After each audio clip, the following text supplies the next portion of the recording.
Princess Celestia stood on the upper landing of the stairs into Canterlot Castle. She peered down at the palace's expansive courtyard, her gaze easily piercing the gloom as she watched the ongoing trickle of fleeing refugees arrive. She narrowed her eyes. You were there, in Cloudsdale. Why didn't you call out the Wonderbolt right away? Why didn't you raise the alarm? Princess Luna stood behind her in the open doorway, out of reach of the light from the two enchanted lanterns flanking the massive arch. I did all that was necessary, sister. The Megan will come, and our troubles will be over. Why raise a panic? Ponies are suffering, Luna! Celestia whirled around to face her sister. We could have helped. We could have started the evacuation sooner. Nay, sister. You know harmony, but I know fear. This is no mere Paris-Bright swarm or a heavy rainstorm. There is little more they could have done. The populace would have filled their extra time with worry, and that worry would have bloomed into chaos, or stagnated into carelessness. Better it came suddenly, and forced them into action with less time to ponder. There's no way to know that for certain. Celestia frowned. You know more about all this than you're saying. I can tell. Luna backed away, deeper into the shadows. Her turquoise eyes shone in the dark. I know nothing of how to end this, sister. If there was anything I could do, I promise you I would do it. Celestia stared into her sister's eyes for a silent moment that seemed to stretch on for centuries. But then her expression softened. You don't have to be afraid of me, Luna. You know that, don't you? Her tone was gentle, but faintly pleading. I do. I'm not. Luna shifted uneasily. I must go raise the moon. She turned and fled, her shod hooves loudly ringing off the polished stone floor. Celestia inhaled to speak, to call her sister back, but then let out the breath in a soft sigh. She trotted back into the castle. And from then on, Toad Hall was theirs. And I'm sad to tell you that they're not treating it very well. There's a party there every night. We'll gobble his grub, we'll guzzle his wine, smoke all his pipes to pieces. We'll swizzle his gin, we're gonna begin a party that never ceases. While Toad's in jail, we'll read his mail, wear his clothes and drink his ale. We'll use up all his pretty stationery. Use another man's stationery? Egad, it's engraved. Positively ungentlemanly. Let's vote on using it. All in favor? Aye! Opposed? Nay! That's better. Continue the party.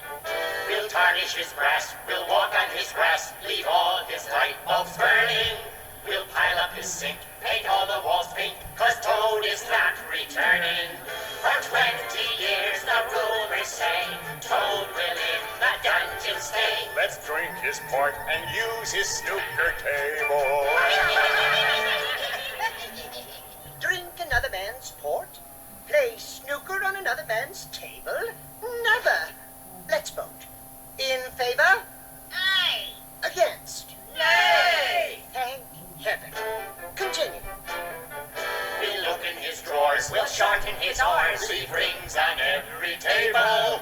We'll dull all his knives, knock over his hives, we'll never clean up the stable. While Toad's away, the weasels play, we'll read his diary every day. And every night we'll telephone long distance.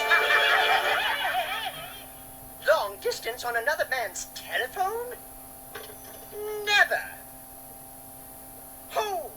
Just because we're unmannerly weasels does not mean we are not gentlemen. A gentleman would never use another man's stationery, port, wine, or snooker table uninvited. So he would never phone long distance without asking.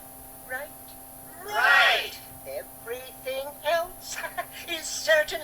invisible. So, Let's gobble his grub, let's guzzle his wine, let's smoke his pipes to pieces. Let's swizzle his gin, we're gonna begin a party that never ceases.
Twilight bit her lower lip, struggling to find proper words.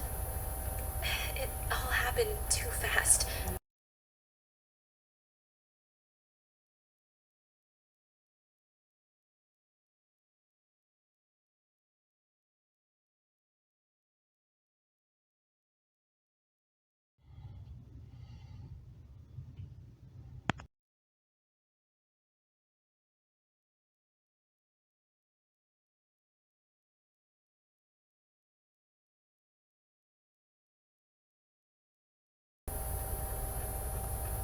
Megan drifted into consciousness with a chill wind roaring in her ears and stinging on her cheeks. She opened her eyes and then squinted against a jarring blaze of color. A rainbow? oh, you're awake.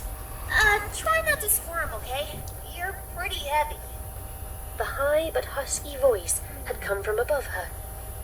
Coming fully to her senses, Megan realized that she was who knew how far off the ground, dangling in the grasp of a small, winged, garishly colored, talking horse that was following the course of a massive rainbow. Oh God, no. I was doing so good. The jarring path of colors in the sky grew less blinding. Megan could make out a starry night sky beyond it. Uh-oh! The rainbow's fading! Brace yourself!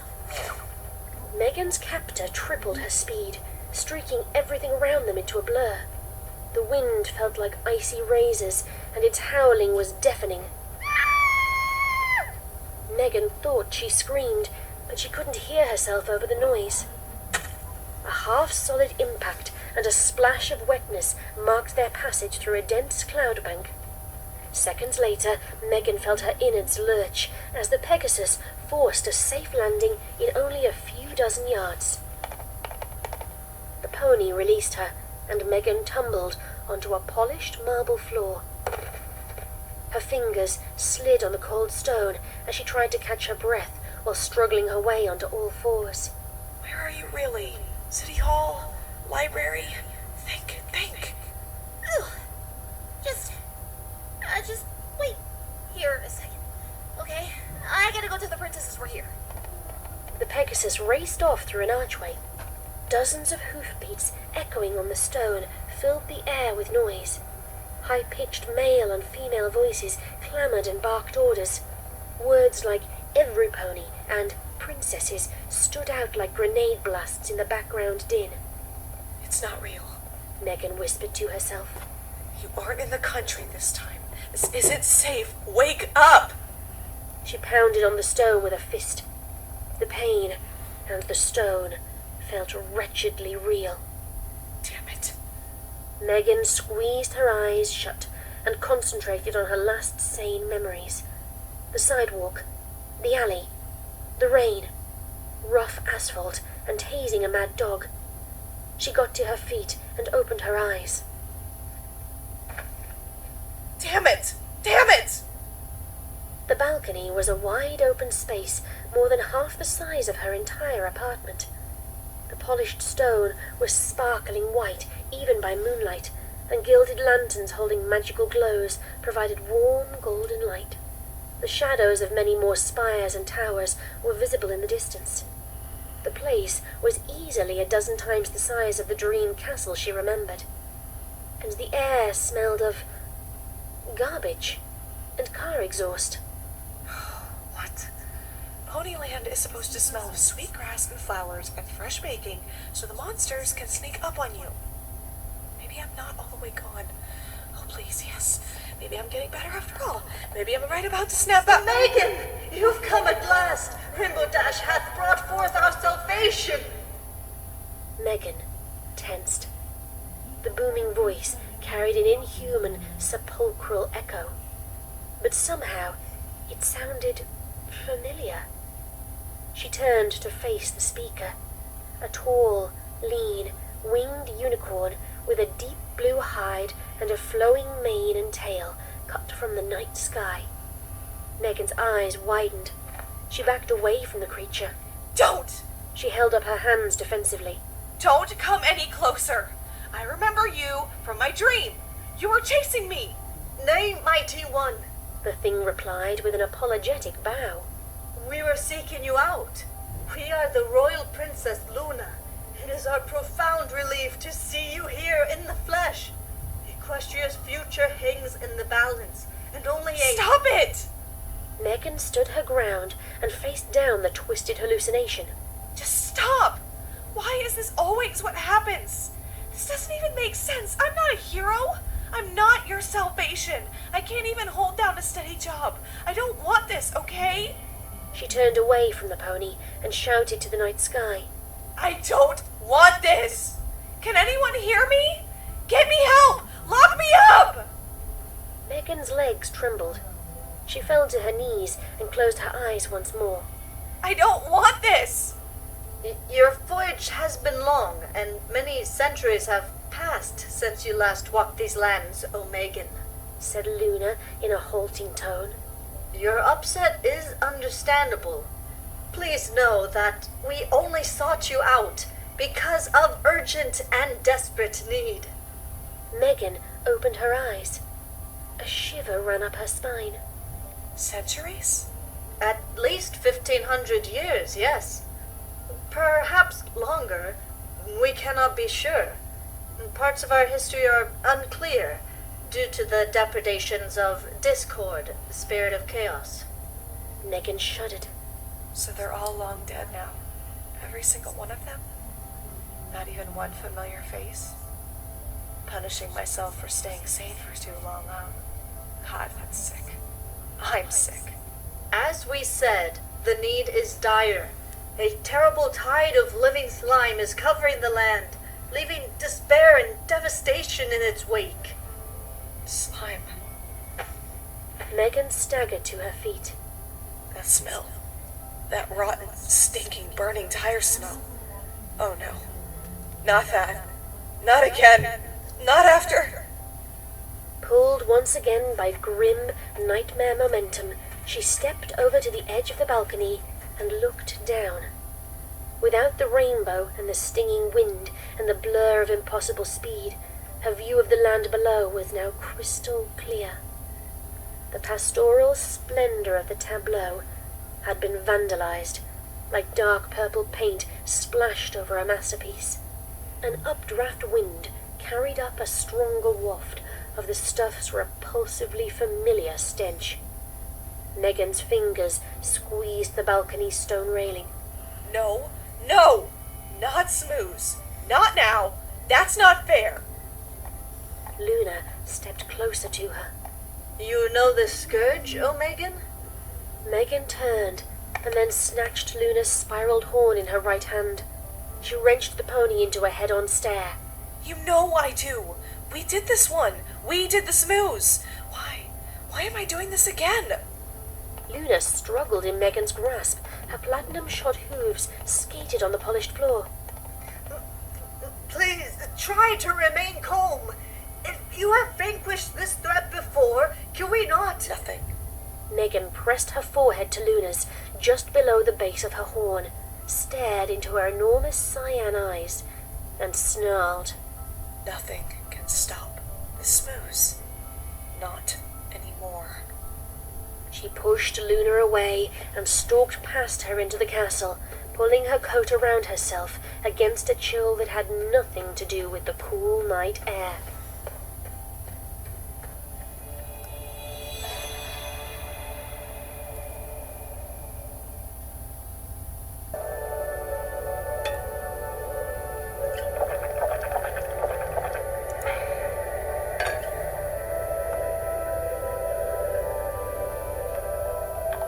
There you are.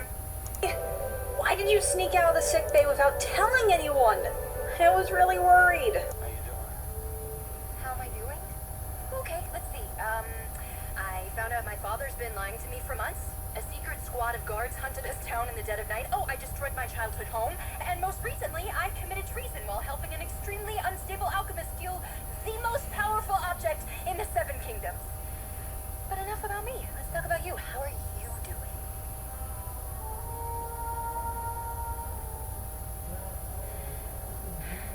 Sorry. No, it's okay.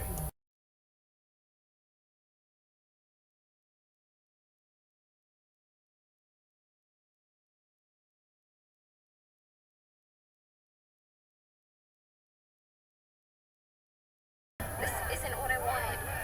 But I don't want that. I don't need to be an alicorn for ponies to like me. This is all my fault. You tried your best. That's all any pony could have asked of you. Even now, as a princess, you will sometimes face challenges that are beyond you. You aren't perfect. But that doesn't mean you're a failure. It can seem like a painful and lonely burden sometimes, to be the one every pony turns to. But that's when the magic of friendship lightens the load. When you feel frightened or alone or uncertain, think of the ones who love and support you, whether here or far away, whether safe or endangered, and be strong for them. Celestia squeezed her student closer before releasing her and smiling back. Just then, the clatter of hooves on marble rang out in the hallway, and Rainbow Dash skidded to a landing in the great hall, followed by several guards and castle servants. Princess Celestia! Twilight! I'm back! And I brought a Megan! She took a few breaths before speaking on.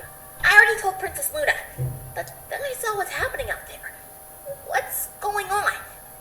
What is that stuff, and where's every pony else? Celestia looked down at her student. Twilight returned the look, and then slowly shook her head before stepping forward. That slime came from the south, and it leaves whoever it touches helpless. Dash's wings drooped. I was too late? No! Twilight cantered forward to stand before her friend. No. Canterlot is still safe. The princesses are all right, and you did what you were asked to. I'm sure we can beat this now that we've got... Twilight's features jerked in confusion. Wait. Did you say a Megan? Dash briefly forgot her worry. I know, right? I thought they were just made up. I have read so many legends about the Megan. A creature that powerful is just what we need. Where is it? There's no time to lose. Right. This way, on one of the balconies. Dash gave a quick salute and then took off. She raced through the halls at speed, haphazardly dodging statues and passers-by. Twilight and Celestia sped along behind her, magicking right what tipped over in Dash's wake. The trio soon came to the balcony where Dash had arrived, and came to a halt on sight of Princess Luna, alone. Rainbow Dash frowned. Where's the Megan? I left her right here. Luna took a slow breath. She is gone. Twilight stared in shock. Gone? Gone where? Is she helping already? Luna winced. She is not, nor does she plan to.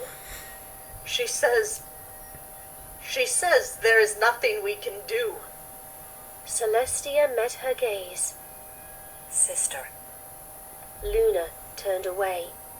Her shoulders shuddered. I made a terrible mistake.